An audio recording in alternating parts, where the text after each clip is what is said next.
Ja valmiina jo Jesse Turunen BMW E36. Kilpailusaavutuksissa papereissa menestystä. Toivotaan menestystä Jesse Turuselle. Katsotaan kuinka menee kuorma-autoilija ammatiltaan. Sieltä lähtee valot 3 keltaista ja sen jälkeen vihreä ja kiihdytetään. Nyt lähdetään tekemään iso flikkiä sinne ennen entryä. Pikkusen rauhoittaa siinä, olisi pitänyt vaan antaa mennä siihen ykköselle. Se jää ottamatta, sama kakkosella on nyt linja kapea. Kolmonen menee kyllä nyt päältä, mutta koko ajan Jesse taistelee.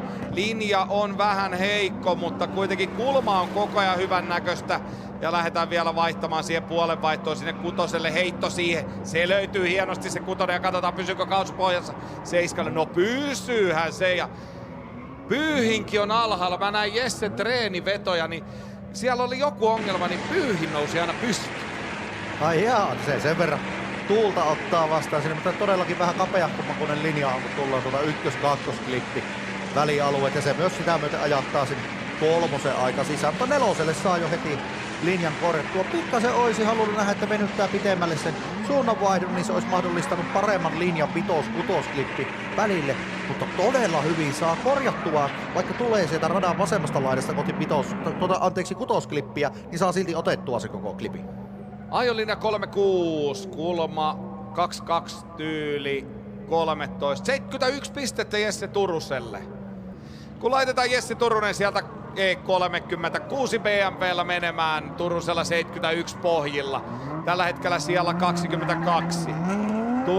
Turusella sama kuin Tuvialalla. Drifting riittää harrastukseksi, se vie kaiken ajan ja rahan. Katsotaan, Jessen ykkösklippi on hyvän näköinen. Oi, sen jälkeen lähtee vähän puskemaan ja puutuuko pikkusen siihen kakkoselle mentäessä, ei vaan mene sinne.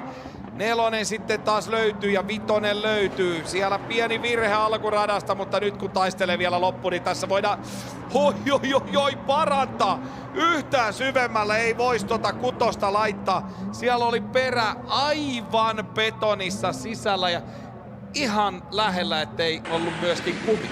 Todella lähellä oli, mutta hatunnosto siitä piti. Lapun pohjassa ei aiheuttanut mitään pahempaa vaaratilannetta. Todellakin näyttää siltä, että eikö meinaa oikein veto riittää, kun lähdetään tuonne kakkosklipille tulemaan. Kun kulmaa vähän oikaisee, vai onko siellä pikkusen välityksen kanssa? No, oli mikä oli. Jotakin pientä hakemista oli siellä ennen kakkosklippiä. Muuten todella hyvän näköistä suorittamista ja kutosille tullaan kyllä raikkaasti. Käydään betonia pussaamassa. Ei anneta se vaikuttaa ajamiseen. Lappulattiassa ja käydään vielä seiska hakemassa. Tasasta vetämistä on Turusella tänään. Linja 37, kulma 20 ja tyyli 14. 71 pistettä toisesta vedosta ja 71 pistettä ensimmäisestä vedosta. Ja tällä hetkellä Turunen on siellä 21. Jane, olepa hyvä.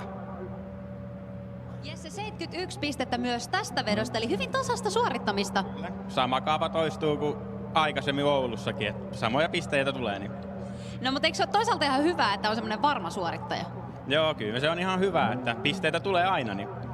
Joo, kyllä ei nollia ei toivota. Sä todella hienosti vedit tämän radan, suako ei jännitä?